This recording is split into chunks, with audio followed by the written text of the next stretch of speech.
Welcome to Vanguar, where humans aren't the underdogs. We're the endgame. Enjoy the journey.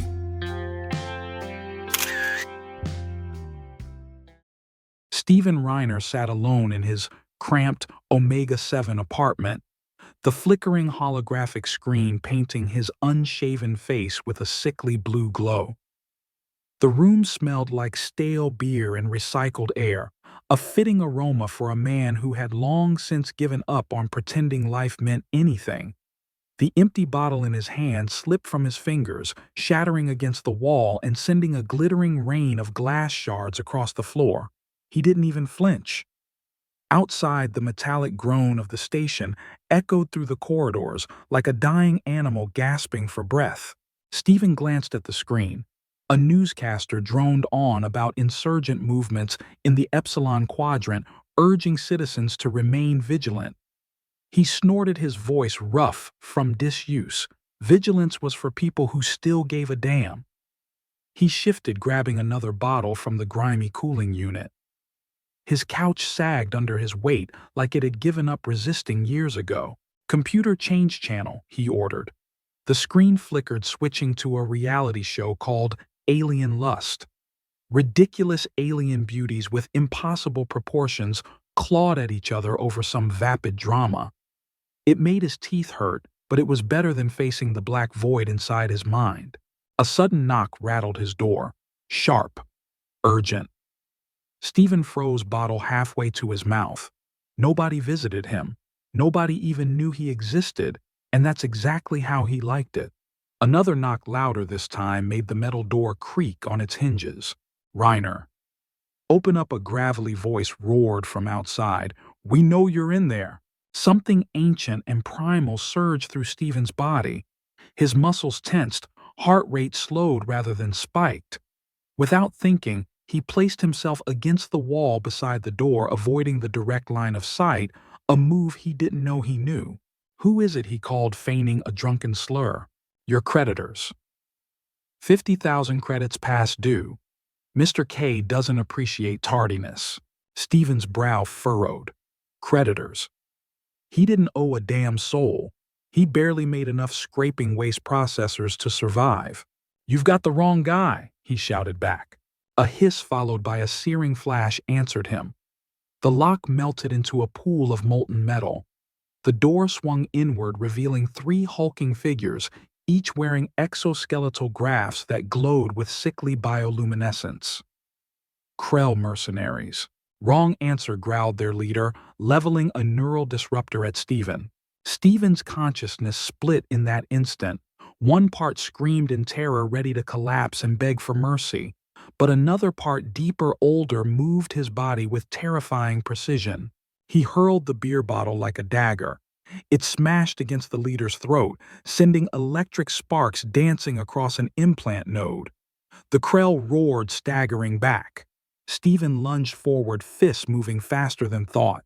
An uppercut connected with the second mercenary's jaw, shattering alien cartilage in a sickening crunch. "What the hell am I doing?" flashed through his mind as his body continued its deadly dance. The third Krell lunged with a vibroblade. Stephen sidestepped, grabbed the attacker's wrist, and slammed him into the wall with a thunderous metallic clang.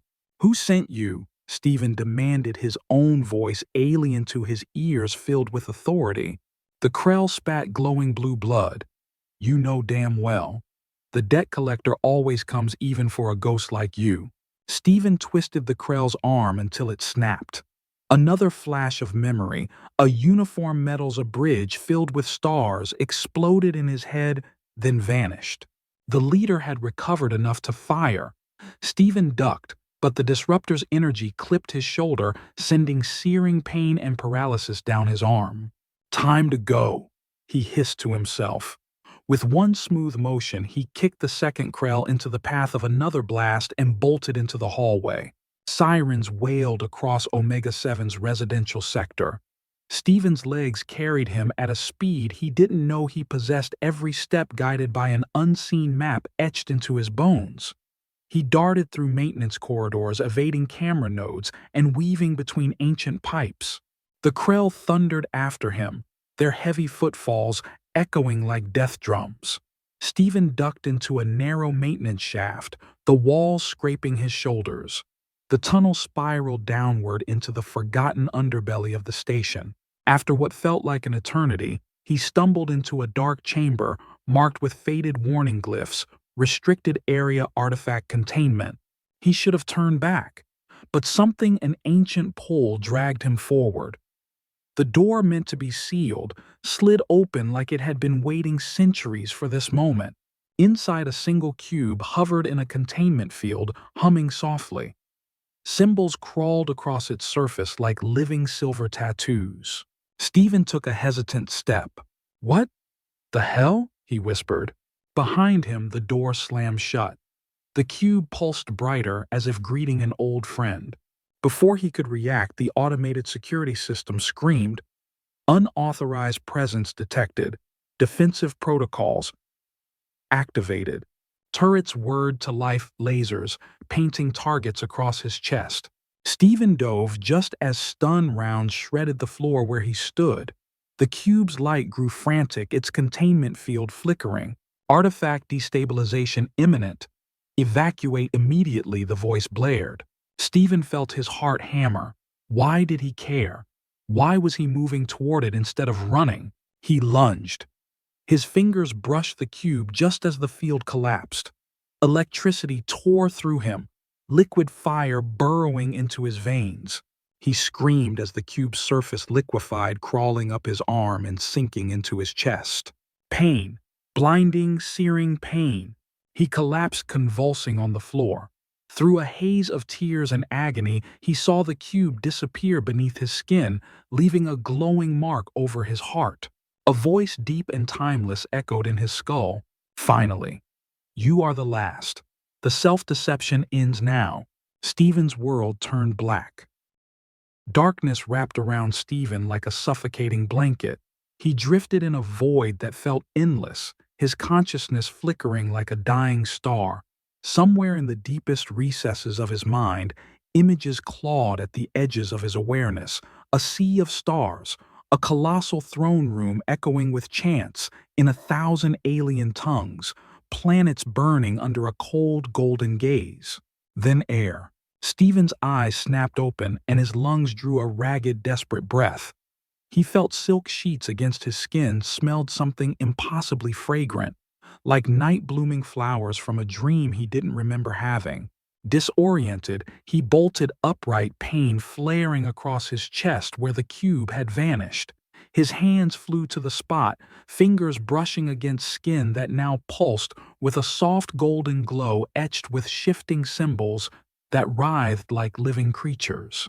Around him stretched a chamber that belonged in no station he'd ever known. Walls of gleaming fluid-like metal shifted with iridescent hues. A massive viewport dominated one side, showing the endless void of space and hundreds, no thousands of ships gliding in perfect formation. Their hulls shimmered with the same arcane symbols now burned into his skin. "What the hell?" Stephen whispered, his voice hoarse. Movement at the doorway snapped his head around. A woman stepped inside with a grace that seemed to warp reality around her. She was tall, statuesque, her deep blue skin catching the shifting light like polished sapphire. Her hair, midnight dark with subtle silver streaks, fell in intricate braids across her shoulders. Her uniform shimmered as if woven from liquid starlight, adorned with insignia he recognized but couldn't name. She studied him with luminous, pale eyes that looked both tender and impossibly ancient. "You have awakened, Sovereign," she said softly, her voice melodic and oddly familiar. Stephen flinched at the word. "Sovereign, I think you've got the wrong guy. My name is Stephen Reiner. I'm nobody." The woman tilted her head slightly, her gaze intensifying. "That name was your cover. Your essence was hidden, your memory sealed until the cube of awakening found you," she explained, stepping closer. "I am Admiral Anita KX of the 7th Galactic Fleet. You are aboard the flagship Eternal Dominion." Stephen's eyes darted between her and the view outside. Flagship fleet. No, this is insane. His heartbeat spiked. Energy surged through his veins, bright and hot, gathering at his fingertips. Without meaning to, a bolt of golden light arced from his hand, searing a smoking hole through the chamber wall. Stephen staggered back, staring at his fingers in horror. Anita didn't move, her expression remaining eerily calm. "Your powers return faster than anticipated," she said. "Most lords require months of reconditioning after awakening. But you were always different. Lords." The word echoed in his mind like a war drum. Flashes bombarded him again. Armored beings wielding cosmic power. Entire planets brought to heel with a gesture, legions of subservient races bowing in terror. Stephen stumbled to a nearby reflective panel, catching sight of his own wild eyes and disheveled hair. For a moment, those eyes shimmered gold, alien, sovereign, monstrous. He turned back to Anita, his voice breaking. "I don't want this. I don't want to be some god. I just want to go back. I want to be Stephen." Anita's expression softened almost imperceptibly, though her posture remained rigid. "That choice is no longer yours," she said gently but firmly. "The cube has merged with your essence. Your memories will return in time. Your fleet waits for your command. The galaxy has suffered without you." Stephen shook his head violently, backing away until he felt the viewport cold against his back. No, I'm not a sovereign. I'm not a monster." A faint smile touched Anita's lips, bittersweet and heavy with unspoken memories. She took a step forward slowly, raising her hand but stopping just short of his shoulder. "You always denied what you were," she murmured. "Even in the ancient days. You were the renegade, the one who rebelled against the cycle." Her words struck him like a physical blow. Images burst across his mind, a figure in ornate armor, standing alone against an army of gods, shielding entire species with outstretched arms. He saw planets burning, but in some visions, he saw hands saving them instead. Pain seared across his chest. He collapsed to his knees, gasping. Anita dropped beside him, gripping his shoulders. "Breathe, sovereign," she ordered, her voice suddenly fierce. "Do not fight the memories. Let them come. You cannot heal if you refuse to see." Stephen clutched at her arms, nails digging into her skin. Every breath felt like fire, each heartbeat echoing with alien war songs and screams of the oppressed. "Make it stop," he choked out. Anita's grip tightened. "No, this is your burden. This is your truth." Through blurred vision, Stephen saw her eyes, eyes that were once filled with defiance, then loyalty, and now something more complicated. He convulsed once more before collapsing fully against her. She held him strong and unwavering even as tremors racked his body. After what felt like an eternity, the pain ebbed, leaving only ragged exhaustion. Stephen's head fell against Anita's shoulder. He felt her fingers gently tracing the glowing symbols on his chest, her touch strangely comforting despite the sharpness of her words. She whispered into his ear so softly, it felt like a memory rather than sound. "The galaxy has always waited for you, sovereign, but perhaps you were always waiting for yourself." Stephen's eyes drifted closed, and in that moment, cradled by a woman who was once his lieutenant, perhaps more, he felt the terrifying weight of destiny pressing down on him like a collapsing star. Somewhere deep inside, a voice not entirely his own whispered, "You are more than either Stephen or sovereign. You are the choice yet to be made." Stephen woke to the hum of alien machinery and the delicate scent of something floral, something he couldn't name, but that made his heart ache with a memory he didn't have. His eyes flickered open slowly. The ceiling above him shimmered like liquid metal, refracting light into impossible colors. For a moment, he almost forgot where he was. Then the pain in his chest, the weight in his bones came crashing back. He sat up abruptly, gasping, and swung his legs over the edge of a wide bed that looked more like a throne than any human furniture. His feet touched a floor so smooth it felt alive beneath his skin. The chamber door slid open with a soft chime. Anita stepped in, her posture immaculate. She carried an armful of garments that gleamed like starlight shifting color with every subtle movement. "Good morning, Sovereign," she said, her voice as steady as the starships outside. Stephen snorted. "Don't call me that." She paused, her gaze steady. "It is what you are." He stood, ignoring the discomfort radiating from his chest. The symbols glowed faintly beneath his skin, dancing and shifting in ways that made his stomach twist. Anita moved forward and laid the garments on a sleek table. "The council awaits. The fleet awaits. They have waited centuries for your return." Stephen scoffed, running a hand through his messy hair. "And what if I don't want to be their god? What if I just want to be me?" Anita regarded him with a complex expression somewhere between pity, reverence, and a flicker of something more human. She stepped closer, her hand rising as if to touch his cheek, but stopping inches away. "Then millions will die in your absence," she said quietly. "Chaos spreads in the outer systems. You were our foundation, our order, our fear and hope. You cannot simply step aside." Stephen stared at her, searching for a crack in her conviction. But Anita was unyielding, her loyalty woven too deep into her bones to simply unravel. A chime echoed through the room, followed by a soft, disembodied voice. "The council is ready for your presence." Sovereign. Stephen felt something dark and cold claw at the edge of his consciousness.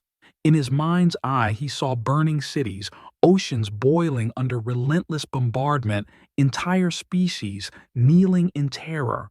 And yet there were flashes of something else, hands shielding civilians, a lone figure standing defiant against other armored titans. He shook his head violently. "I'm not going," he declared. Anita didn't react outwardly. Instead, she tilted her head slightly, studying him as if he were both a relic and a threat. "Then they will come here, and they will not ask." Stephen moved to the viewport, pressing a trembling hand against the cold glass. Beyond, the eternal dominion drifted through space like a cosmic leviathan. Fleets of smaller ships, some bristling with weaponry, others marked with medical insignias, orbited like silent sentinels. He felt the echo of their collective presence, the invisible cord that tied them all to him. It felt like an ocean of voices, thousands of lives, all waiting, expecting, needing. His knees buckled under the weight. Anita stepped forward instinctively, catching him before he hit the floor. Her arms were strong, but there was a tremor now, a tremor he hadn't felt before. Stephen looked up into her eyes, and for a brief, raw second he saw something flicker behind her mask of disciplined fear. Not for herself, but for him. "Please," she whispered, her voice softer than it had ever been. "Do not make me watch you shatter." That single word, "please," cut deeper than any blade. Stephen let out a shaking breath, then nodded reluctantly. "Fine, I'll go, but on one condition." Anita blinked, surprise cracking through her icy composure. "Name it." "I walk in as me. No armor, no symbols. Just me," he said, his voice firm despite the fear coiling in his gut. Anita hesitated, then gave a single sharp nod. "As you wish, Stephen." For the first time, she said his name without scorn or command. And for the first time, he saw her not as an admiral, not as a creation, but as a person. She helped him slip into the simplest of the garments she'd brought, an almost ceremonial tunic that shimmered faintly, but lacked the grandeur of his war regalia. The fabric felt alive, molding perfectly to his body. Anita stepped back, eyes scanning him critically before her gaze softened. "You look human." Stephen smirked, though it didn't reach his eyes. "That's the point." They walked together through gleaming corridors that seemed to stretch endlessly. Every surface reflected his image back at him, 1,000 ghostly Stephens haunting his every step. Guards and attendants stopped to bow deeply, their heads almost touching the ground. Stephen kept his gaze forward, focusing on each breath to keep from collapsing under the psychic weight pressing down on him. The final door loomed ahead, tall and adorned with shifting glyphs that seemed to watch him as he approached. Anita stepped to the side, her fingers brushing his forearm briefly. Whatever happens, remember who you are. Stephen met her eyes one last time, then stepped forward as the door slid open with a thunderous whisper. Inside the council chamber stretched beyond any human architecture he had ever seen. 12 platforms floated in a vast circle beneath a dome that projected stars and swirling galaxies above them. A hush fell over the assembly as he entered, every being some humanoid, others incomprehensible, bowing low. The eldest counselor, a translucent creature whose skin rippled like liquid crystal, rose first. Sovereign, it intoned, voice echoing like wind through a canyon. We welcome your return from the void. Stephen swallowed hard, every muscle tense. He stepped forward, standing alone on a raised dais at the center. The galaxy spun silently above a mocking mirror to the chaos within him. In that moment, the weight of it all crashed into him, the armies waiting, the rebellions raging, the billions who would die or live by a single breath from his lungs. Stephen's hands clenched at his sides. The glow beneath his skin flared once, then dimmed. He drew a shaky breath and spoke, voice echoing into the abyss. I am here, but I am not your god. Silence slammed into the chamber like a meteor strike. Every being froze, their shimmering skin, or iridescent scales, or chitinous plates catching the starlight projected above. The translucent elder, still poised on his platform, seemed to flicker, his form faltering, as if the very foundation of his existence trembled. Anita watched from the sidelines, her breath shallow, her fingers curling around the edge of her uniform. Stephen stood alone on the central dais, every heartbeat echoing through the void of his mind. His eyes swept across the council, each member representing a different world, a different species, a different form of obedience. The truth weighed on him like lead. These were not allies. They were architects of his legacy, complicit in 1,000 acts he didn't remember but felt in every nerve. The elder counselor spoke again, voice softer now, as if approaching a wounded animal. Sovereign, the awakening process can be disorienting. You must reclaim your seat. Embrace your nature. We are adrift without your command. Stephen's jaw clenched. His fingers twitched as golden energy danced just beneath his skin, begging to be unleashed. He could feel it, the cosmic power, like a storm trapped inside a fragile jar. Stop calling me that, he growled. Visions crashed into his mind, fragments so vivid they blurred the lines between past and present. A black sky split by beams of golden light. Cities, alien magnificent, shattered like porcelain under his gaze. Entire fleets, once defiant, now bent their knees in the vacuum of space. A sea of bodies, alien children with bright eyes turned to ash. Then another set of memories. His hands reaching out, shielding a dying alien mother and her hatchlings from falling debris. A towering figure in ornate armor standing alone before a raging enemy host, refusing to strike back. Another council chamber long gone where he argued, screamed, demanded mercy while the other lords only laughed. He staggered backward, clutching his head. The floor beneath him rippled with each step as if rejecting his presence. No, no, these aren't me. This isn't me, he gasped, voice rising in desperation. Anita moved forward instinctively, but the elder counselor extended a tendril-thin appendage to block her path. He must reconcile himself, it insisted. Stephen collapsed to one knee, his breathing ragged. The golden symbols on his chest pulsed erratically, casting dancing lights across the shocked faces around him. He saw Mara's face flash among the memories. Even though she wasn't here, her bright emerald eyes defiant and pure, shining like a lighthouse in a hurricane. His fingers dug into the floor. Golden light spread in cracks beneath him, spiderwebbing outward like veins of molten metal. A cold voice thundered inside his skull. We made you to rule, to guide, to dominate. No, Stephen rasped. You were perfection. A weapon. A god. Stop. You betrayed us. You chose weakness. You chose them. A vision ripped through him: the final war among the lords, the cleansing fires that scorch the stars themselves. His own armored hand reaching out to strike, but instead turning away, shielding cowering refugees. The other lords descending upon him like a pack of wolves, tearing at his armor, his flesh, his mind. Stephen screamed, a shattering primal roar that made the council flinch back as if struck. Anita's eyes widened, tears streaming down her face despite her iron discipline. "Sovereign, Stephen, please come back," she whispered, her voice drowned by the chaos. He could feel them all now, the countless voices of soldiers, scientists, healers, creatures he had shaped, manipulated, broken. Their pain merged into a single, soul-crushing lament.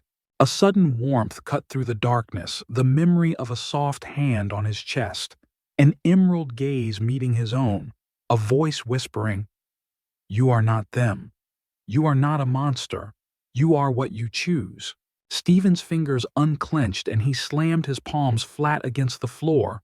Golden light exploded outward, forming a luminous sphere that pushed the council back. Inside the sphere, the air felt alive, pulsing with each heartbeat. Stephen forced his breaths into rhythm, sweat pouring down his face, his muscles trembling. "I remember everything," he whispered hoarsely. The elder counselor regained his composure first. "Then you know your duty. The galaxy needs the sovereign. You must finish what was started. Reclaim the outer system's end, the rebellions, restore the order you built." Stephen rose to his feet slowly. The glow in his chest stabilized, but his expression hardened into something neither human nor God. Something in between. "Order," he echoed, his voice dangerously calm. "You mean fear, slavery, mass extinction?" The counselor hissed, its form distorting. "Words of the weak.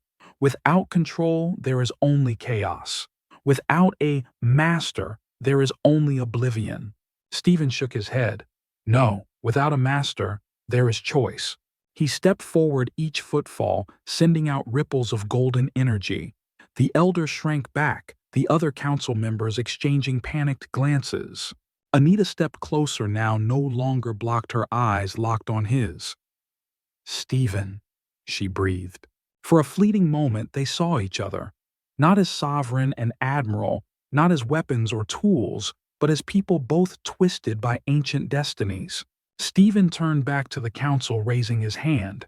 Energy coalesced at his fingertips, not in a destructive beam, but as a radiant pulse, an echo of something deeper. "I will not finish your war," he declared, his voice filling the chamber like a rising storm. "I will not be your god. I will not be your weapon." He lowered his hand slowly, the energy dissipating into a gentle cascade of golden motes that drifted like fireflies. Silence again. But this time it wasn't born of shock. It was the breath held before a tidal wave. Stephen looked out at the vast hall, the council, and the galaxy beyond the stars above. "I am not your sovereign," he said again softly now. "I am Stephen Reiner, and I choose to be more than what you made me." The council chamber erupted into a frenzy the moment Stephen finished speaking. Counselors shouted over one another, alien voices overlapping in a discordant storm of panic and rage. Guards began to close in, their energy weapons humming with lethal intent. Anita stepped forward, placing herself between Stephen and the advancing guards. Her sapphire skin shimmered, her eyes cold and sharp as blades. "Stand down," she barked, her voice cutting through the chaos like a thunderclap. The guards hesitated, confused and terrified. In that instant of hesitation, Stephen's eyes locked with Anita's. A silent understanding passed between them. This was no longer a game of power, but survival, both for them and for the countless souls beyond these walls. Before anyone could move further, a new chime echoed through the chamber. A projection flared to life above the dais, revealing a planetary surface, Eridan 4. The image zoomed in on a vast stone plaza, surrounded by thousands of alien spectators. At the center stood a circular platform, and on it knelt a single figure, Stephen felt the air leave his lungs. It was her, the woman from his visions, the woman whose defiant emerald eyes had haunted him since the flood of memories began. Her violet skin gleamed in the harsh sunlight, bruised and bloodied. Her bright green eyes scanned the crowd, unbowed, unbroken. A heavy voice filled the chamber. Sovereign, the governor of Eridan, 4 requests your remote blessing for the ritual of purification. Stephen's jaw clenched so hard he thought his teeth might shatter. What is this? He demanded, his voice low and dangerous. An elder counselor turned toward him, tilting its translucent head. A centuries-old tradition. The argent species was created for mining delicate crystal veins. When they rebelled, the sovereign of old decreed public punishment to remind them of their place. We have maintained this ritual in your honor. The word honor struck him like a blade to the gut. On the projection, guards approached the woman Mara he remembered, now dragging her to the center of the circle. The crowd began to stir, some picking up stones from piles laid around the perimeter. Stephen's vision tunneled. His heart thundered in his ears. He could hear Mara's breath, see the tremor in her shoulders as she refused to look away from the crowd. Anita moved closer to Stephen, her voice low. This is their way of demonstrating loyalty. If you intervene, but he didn't hear her. His feet were already moving. With a surge of golden light, Stephen disappeared from the dais.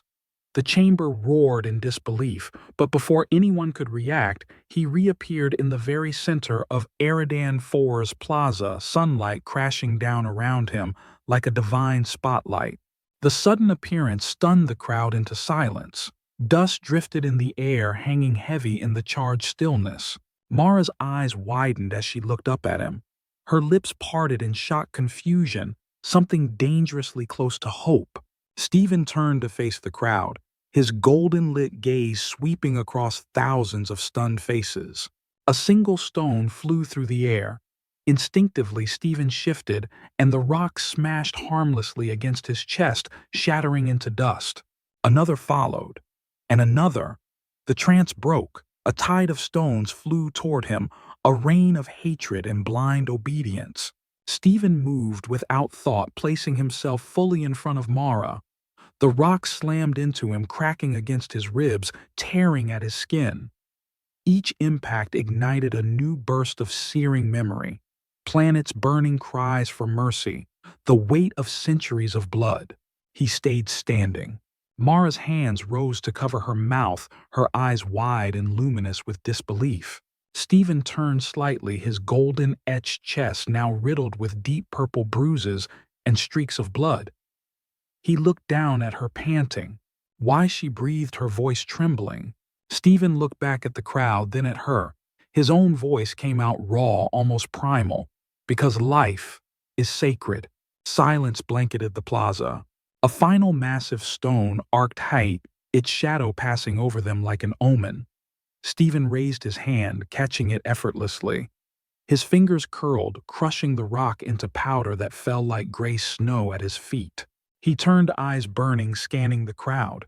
"Anyone else?" he snarled, voice echoing off the walls of the ancient city. No one moved. The stones slipped from trembling hands, clattering to the ground. The air shivered under the sheer force of his presence. Stephen dropped the crushed stone remains, then turned back to Mara, kneeling before her. With trembling fingers, he touched her face gently, brushing away a smear of blood. Her breath hitched at the contact. "Can you stand?" he asked softly. Mara stared at him, dazed. I think so," she whispered. He helped her up, his own knees nearly buckling from the accumulated injuries. She wavered, leaning against him, and for the first time since his awakening, he felt something truly human pass through him. Warmth. Not from power, not from destiny, from connection.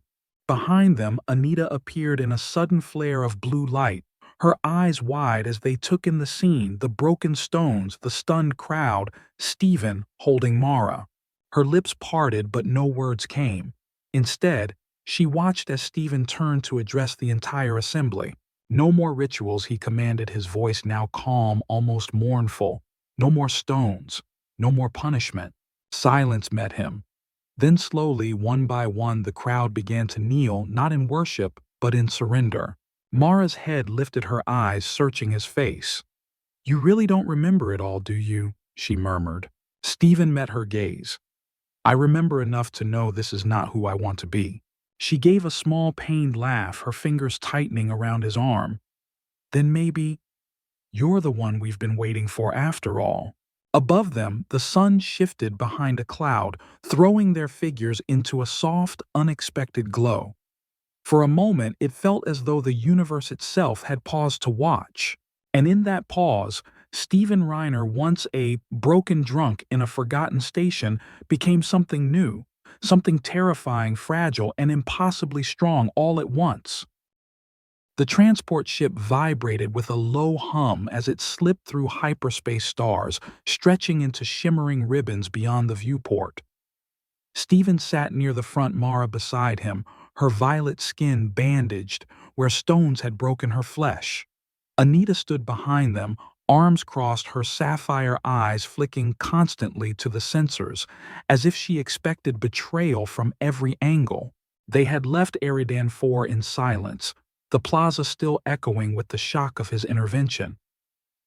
The Argent elders had simply watched stunned as Stephen carried Mara away.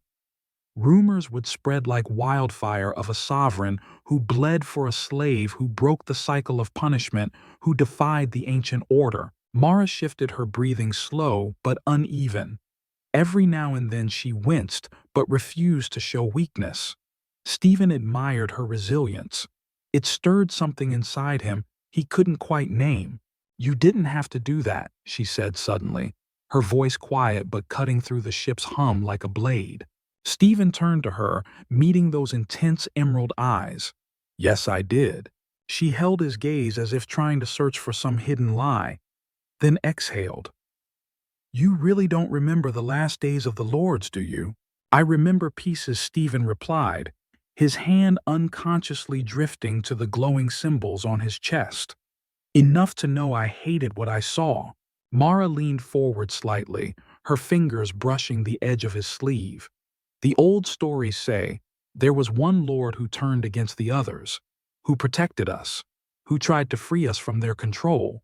Stephen's brow furrowed. "The renegade." Mara nodded. "That was you." Anita shifted behind them, her face tightening. "A myth. A moment of weakness before the final conflict. Nothing more." Mara's head snapped around, her eyes sharp. "A moment of weakness. He chose mercy over power. That is not weakness, that is strength." Anita's fingers curled into fists. "Strength is order, unity through command. Without it, everything crumbles." "You think your freedom is worth the price of chaos?" Mara's lips curled into a sardonic smile. "I'd rather chaos in choice than perfect obedience in a cage." Stephen raised a hand, his voice low but firm. "Enough. We can debate philosophy later. For now, where are we going?" Mara turned back to him, her expression softening. "To Haven, the rebel stronghold." He hesitated. "They'll kill me the second I set foot there." "They might," she admitted. "But they need to see you. To see the choice you made today." Anita scoffed. "Fools blinded by desperation. They'll see a weapon, nothing more." Stephen turned toward her, his eyes gentle but resolute. "Then I'll show them something else." The rest of the journey passed in heavy silence. Every few minutes, Stephen felt another fragment of memory clawing at his mind. The Lord's towering halls, battles fought in cosmic voids, screams of entire species echoing through eternity. Each piece hurt, but each made him more certain of his path. Finally, the ship dropped out of hyperspace, revealing an enormous asteroid field surrounding a hollowed-out rock. As they approached, Stephen noticed defensive batteries, hidden hangars, and hundreds of small craft weaving silently between the floating debris. Mara stood wincing slightly. "Welcome to Haven, the first free colony in the galaxy." As they disembarked, Stephen felt eyes everywhere. Rebels, engineers, medics, humanoids, crystalline beings, insectoid workers, paused mid-task to stare at him. Whispers rippled through the air like a living wave. Anita moved closer to him, her hand hovering at her side where a weapon would usually rest. She watched every movement, her posture tense and protective, despite her scorn. A group of guards approached, flanking a towering figure with a cybernetic jaw and one glowing red eye. His heavy footfalls reverberated across the landing bay floor. Commander Kane Mara greeted her, voice firm despite her wounds. Kane studied her briefly, then turned his gaze on Stephen. The glow in his cybernetic eye intensified, scanning, dissecting. So Kane rumbled, his voice deep enough to shake the air. "The Sovereign himself steps into my den. Either the bravest move I've ever seen, or the stupidest." Stephen held his gaze unblinking. "I didn't come to fight. I came to listen." Kane let out a laugh that was more of a growl. "Listen, you enslaved worlds. You bent species to your will. You are the Empire's god incarnate." Stephen shook his head. "I was a weapon, a puppet. I didn't choose that." Kane's eye flickered. "But you choose now." Stephen nodded once. "Yes." For a long moment the chamber was still. Then Kane snorted and turned, gesturing for them to follow. "Come on then," he said. "Let's see if your actions match your words." They followed him through winding tunnels cut into the asteroid, passing living quarters filled with children playing, elders tending hydroponic gardens, and soldiers stripping down plasma rifles. Life. Raw, messy, beautiful life. Kane led them to a vast underground chamber lit by crystalline panels. At its center stood a large pedestal housing a glowing cube similar to the one embedded in Stephen's chest, but its surface fractured and flickering like a broken star. Mara stepped forward. "The cube of truth," she explained, her voice reverent. "Recovered from an old lord sanctuary. It contains data and confessions." Stephen felt the symbols on his chest burn hotter, responding to the presence of the other cube. Kane gestured toward it. "Touch it. See what your predecessors left behind. Then decide if you truly want to be more." Stephen hesitated, glancing at Mara, then Anita. Anita shook her head minutely, a silent warning. Mara gave him a single small nod, her eyes fierce but hopeful. With a steady breath, Stephen stepped forward, laying his hand on the fractured cube. In an instant, the universe tore open inside his mind.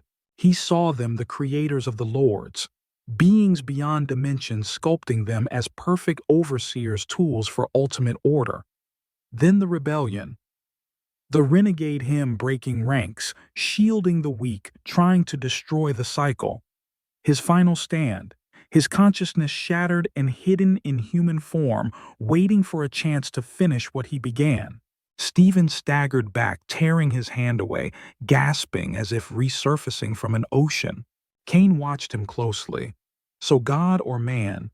Stephen looked at Mara, looked at Anita, then turned to Kane, his eyes blazing. "I'm not a god. I'm not a puppet. I'm not a weapon. I am Stephen Reiner," he declared, his voice echoing through the cavern. "And I will break this cycle." The words hung in the air like an electric charge reverberating through the vast underground chamber. Kane's cybernetic eye flickered, his jaw clenching and unclenching as he studied Stephen.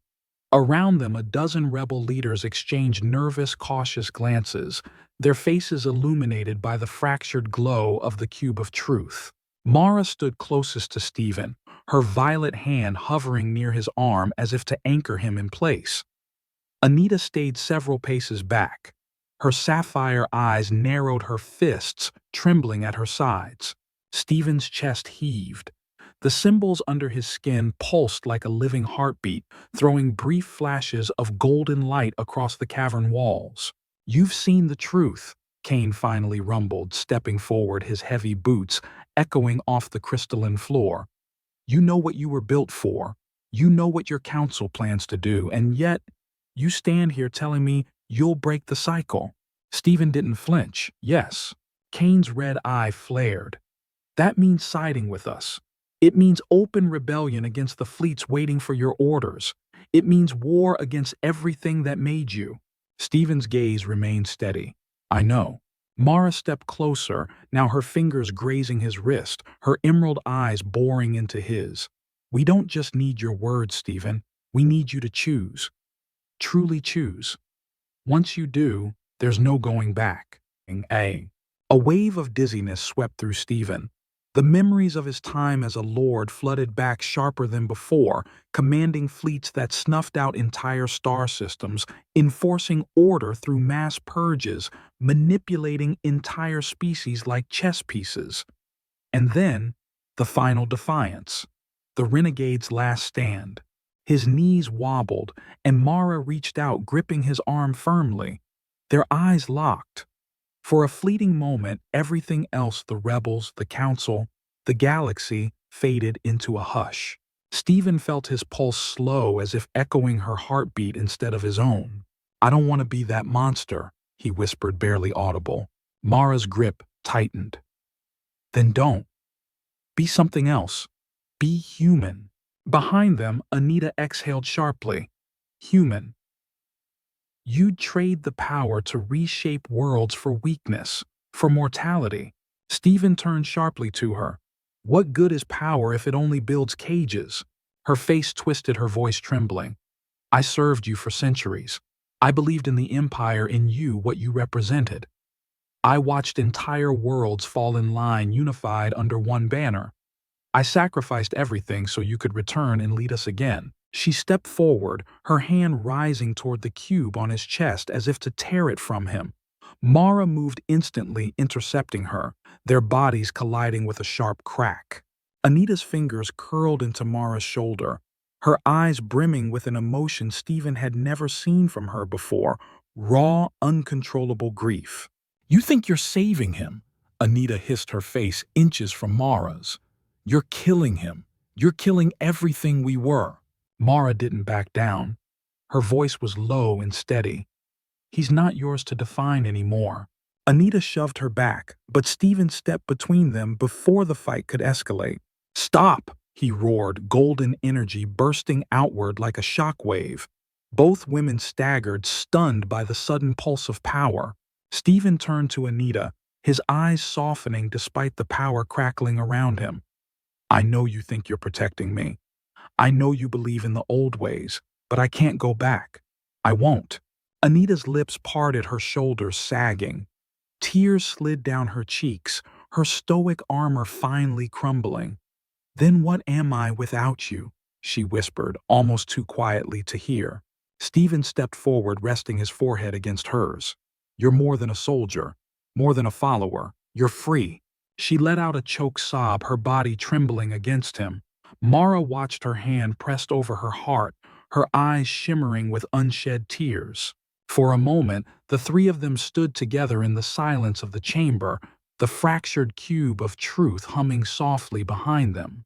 Then Kane stepped forward, breaking the quiet. We can argue all day, but the fleets out there won't wait. The council will act soon.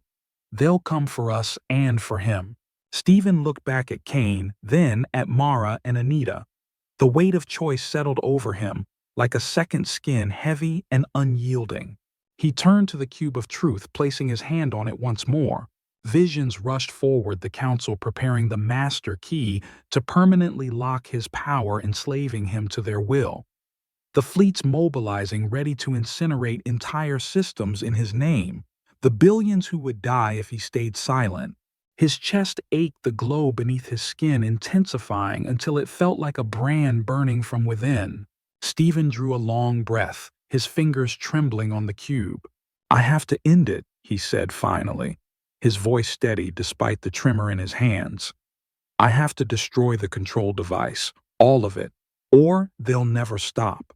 Mara stepped beside him, nodding, her expression resolute. We'll help you. Anita wiped her tears, squaring her shoulders. Then we stand together. Kane tilted his head slightly, a rare flicker of respect crossing his cybernetic eye. That's going to be one hell of a fight. Stephen turned to all of them, his eyes blazing like twin suns. Then let's make it one they'll never forget. The rebel stronghold trembled as alarms shrieked through the corridors. Red emergency lights flashed across walls, etched with old battle scars, the hum of generators rising into a desperate howl. Stephen stood at the heart of the command chamber, hands gripping the edges of a holographic display showing a swarm of incoming Imperial fleet signatures. The Council hadn't wasted time. They were coming, and they were coming in force. Kane slammed his metal fist into a nearby console, the impact echoing through the room. They've deployed the 7th Galactic Fleet, thousands of warships, orbital siege cannons.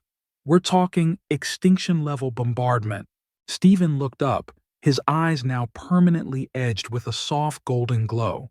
Mara stood at his left, her fingers flexing restlessly. Anita was on his right, adjusting the last clasps of her light battle armor.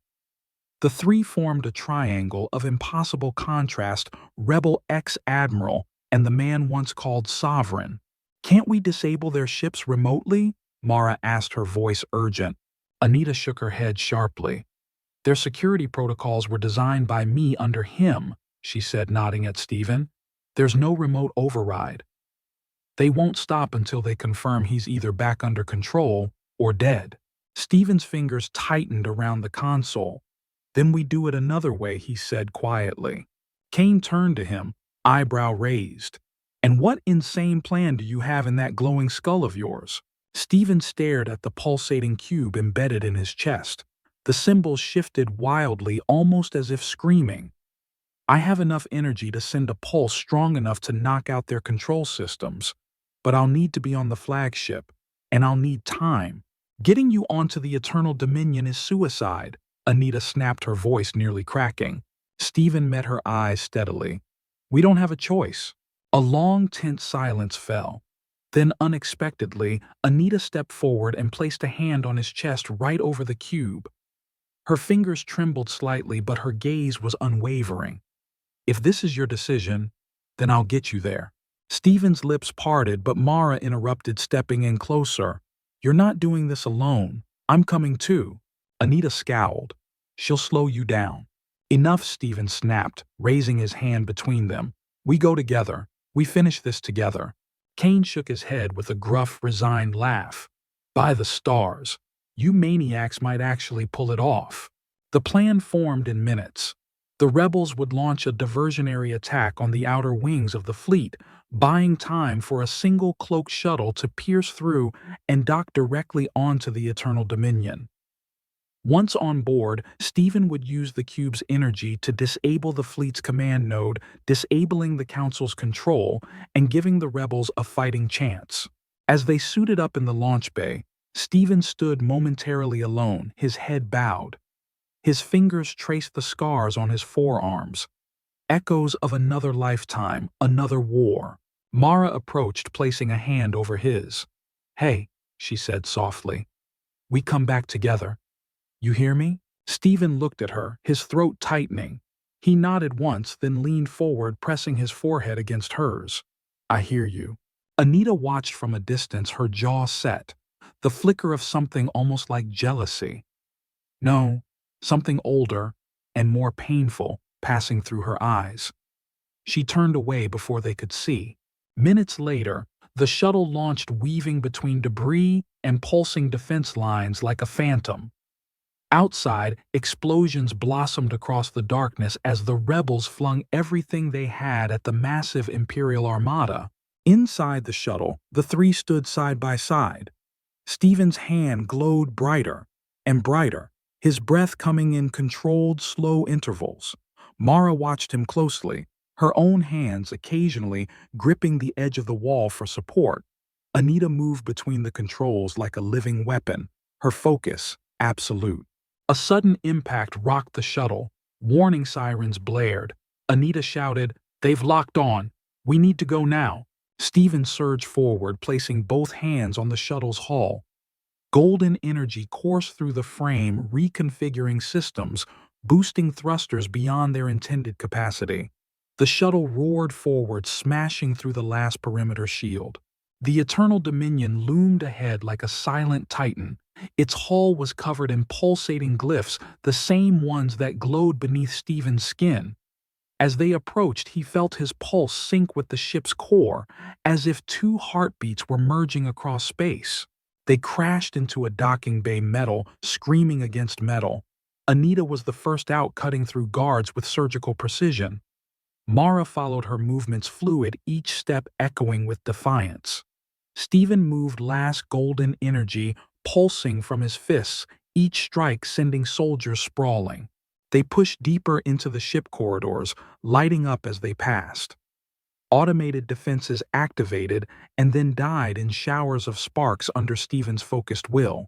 Finally, they reached the command core, a massive chamber thrumming with light and ancient power. In the center floated the Master Key, an ornate device designed to permanently sync with the cube in Stephen's chest, sealing him forever as a puppet sovereign. Anita froze at the doorway, her eyes wide. The Council, they're here. A holographic projection flared to life, the elder counselor's face towering above them. Its voice thundered, "Submit, sovereign. Accept your purpose. Embrace perfection." Stephen stepped forward, his face grim. No. He lunged for the Master Key. Alarms wailed. Energy cannons descended from the ceiling, firing searing plasma bolts. Mara screamed his name, rushing to shield him. Anita dove in from the side, intercepting a guard's blade meant for Mara. Stephen's fingers closed around the Master Key, pain exploding through his chest as the cube began to react violently. Golden light erupted, flooding the chamber in a blinding wave. He screamed a raw primal roar that shook the entire ship. The symbols across his body burned like molten lava, consuming his flesh and spirit all at once. Mara rushed forward, grabbing his arm, her crystalline biology stabilizing the energy. Anita, bleeding from a deep wound in her side, pressed her palm to his back, anchoring him with sheer force of will. The energy built to a crescendo, then fractured. With a final thunderous surge, Stephen shattered the Master Key in his hand, golden shards cascading around them like dying stars. He collapsed to his knees, chest heaving, eyes dimming. But in that silence, he knew they had won. For a moment, time itself seemed to hold its breath. The golden shards of the shattered Master Key drifted slowly around Stephen, each piece reflecting fragments of his journey, images of rebellion, defiance, and long-buried compassion. Stephen remained on his knees, his fingers curled loosely around the splintered remnants. His chest glowed faintly, the pulsing symbols now flickering erratically. Each heartbeat felt like a hammer blow against his ribs, threatening to tear him apart from the inside. Mara dropped beside him, her violet hands cupping his face. "Stephen," she cried, her voice cracking. "Stay with me, please." He looked up at her, his gaze unfocused, gold light seeping from the corners of his eyes like liquid stardust. "It's done," he rasped, his voice barely more than a breath. Anita staggered closer, pressing a trembling hand against the gaping wound in her side. Her face was pale, sweat glistening on her sapphire skin, but her eyes burned with the same fierce loyalty that had carried her through centuries of service. "You broke it," she whispered, her voice shaking. "You actually did it." Stephen's head dropped forward, his forehead resting against Mara's. "We did it," he corrected weakly. A tremor ran through the floor, followed by a rising, resonant hum that vibrated in their bones. The core of the Eternal Dominion, the artificial heart of the Council's empire, responded to the sudden break in its control system. Mara's emerald eyes widened. "What's happening?" Stephen inhaled shakily, forcing himself upright with Mara's support. "The pulse, it's beginning." From deep within the flagship's core, golden energy surged outward, crawling along conduits and spilling into the massive fleet outside. One by one, control nodes aboard each ship overloaded, their bright command lights flickering and dying. Across the galaxy, every relay station, every planetary governor's signal, every council override collapsed in an instant. The ancient lattice of control designed to bind entire civilizations to one sovereign will disintegrate it like ash in the wind. On distant worlds, workers in crystal mines drop their tools and look skyward, feeling a sudden indescribable lightness flood their veins. In orbit above, shattered moons, drone soldiers turn to one another in confusion, no longer compelled by an unseen hand. A wave of pure liberating energy washed across star systems, radiating from the eternal dominion like a cosmic heartbeat. Anita fell to her knees, overwhelmed by the surge. The symbols across her forearms, old marks of loyalty and submission, began to dissolve, flaking away like dried paint. She stared at them, her lips trembling. I can't feel them anymore. The commands, they're gone. Stephen managed a weak smile, the corners of his mouth trembling. Good. He whispered, his voice hoarse but filled with a raw warmth. You're free now. All of you. Mara pressed her forehead to his again, tears slipping down her cheeks and landing on his glowing skin. And you? She asked, her voice as fragile as the first breath of a newborn star.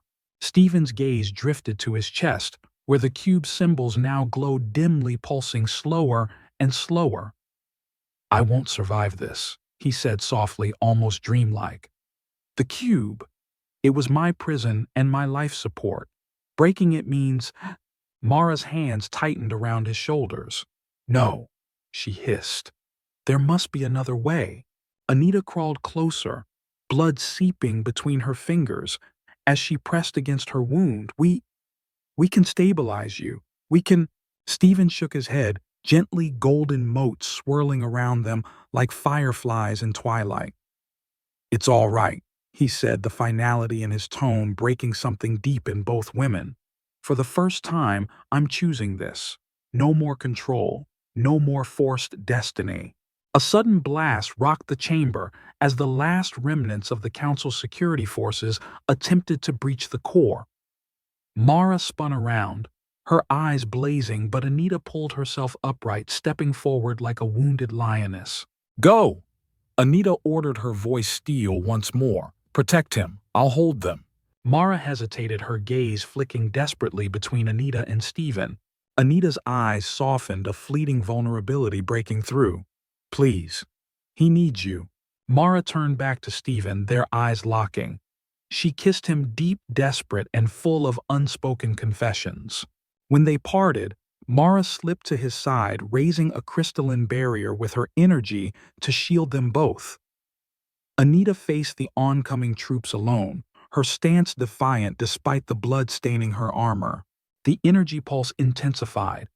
Stephen's body began to tremble violently, his skin cracking with golden fissures that spread like lightning bolts.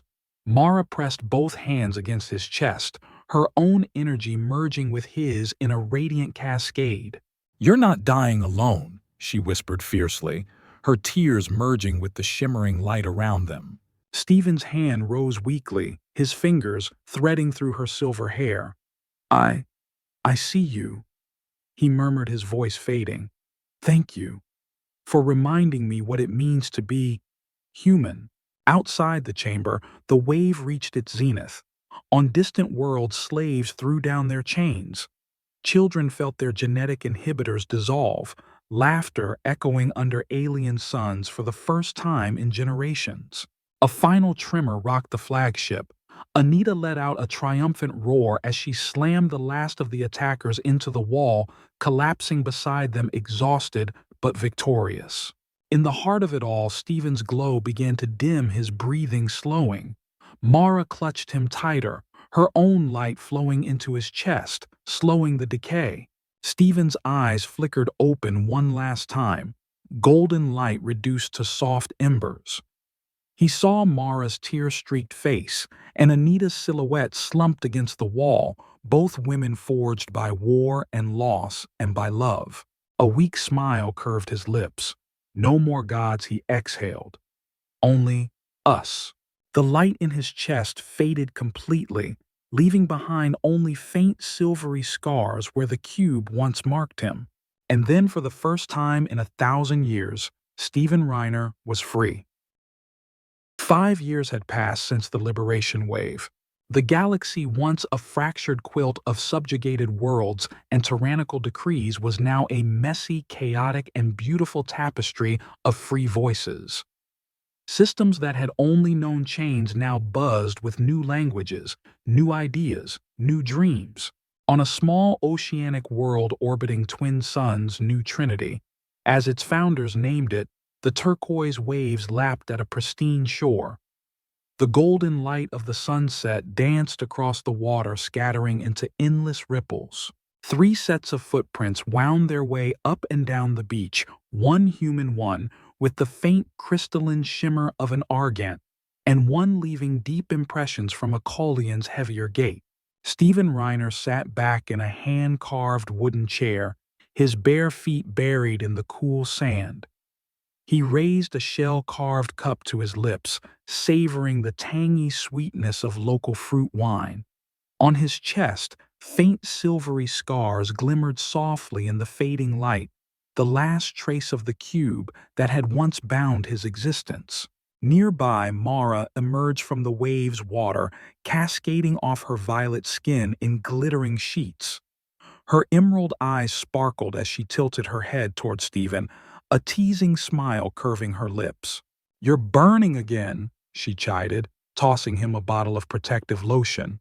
Stephen caught it with a lazy smirk. "Temporary inconveniences, my dear. Mortality comes with its charms." From under a broad canopy of woven reeds and shimmering fabric, Anita's voice drifted out, edged with dry amusement. "Mortality comes with sunburn and sand stuck in places you don't want to talk about." Stephen burst into laughter, a deep, hearty sound that still felt strange in his own chest after centuries of weight and war. Mara joined in, tossing her head back and spraying droplets into the air. Anita eventually abandoned her data pad, now a relic of old habits, and joined them on the sand. Even in relaxation, her posture remained precise, but there was a softness in her sapphire gaze that no one from the old empire would have believed possible. She looked at Stephen, one brow arching. "The Federation Council is requesting our input on integrating Argent crystalline tech with old Imperial shield arrays. Commander Kane keeps pestering me to stop hiding on that beach paradise." Stephen rolled his eyes dramatically. "Tell Kane to enjoy the chaos he helped create. We're busy with more pressing diplomatic matters like, who's in charge of tonight's bonfire?" Mara snorted, dropping into the sand beside Stephen and leaning her head on his shoulder. "I vote Stephen. He tends to set things on fire whether he means to or not." Anita sighed, though a reluctant smile tugged at her lips. "Stars help us all." A comfortable silence settled over them as the suns dipped lower, painting the sky in streaks of rose and violet. Stephen closed his eyes, feeling the warmth seep into his bones.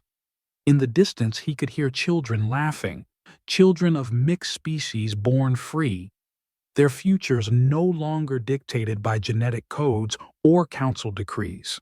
5 years ago, he wouldn't have imagined this moment. A future without the cube. A future without control. A future that was messy, fragile, and alive. Mara shifted, tracing one of the silvery scars on his chest with gentle fingers. "Do you miss it?" "The power?" she asked softly. Stephen opened his eyes, turning his head to look at her. For a moment, he considered the question seriously. Sometimes, he admitted, it was intoxicating. But then I remember what it cost, what it turned me into. He paused, glancing at Anita, who watched him with quiet intensity. "And I remember this," he continued, gesturing around them, the waves, the laughter, the soft breeze carrying the scent of salt and wildflowers. "None of that power could ever give me this." Mara's eyes softened, and she leaned forward to kiss him, slow and tender, a promise rather than a claim. When they parted, Anita shook her head with mock exasperation.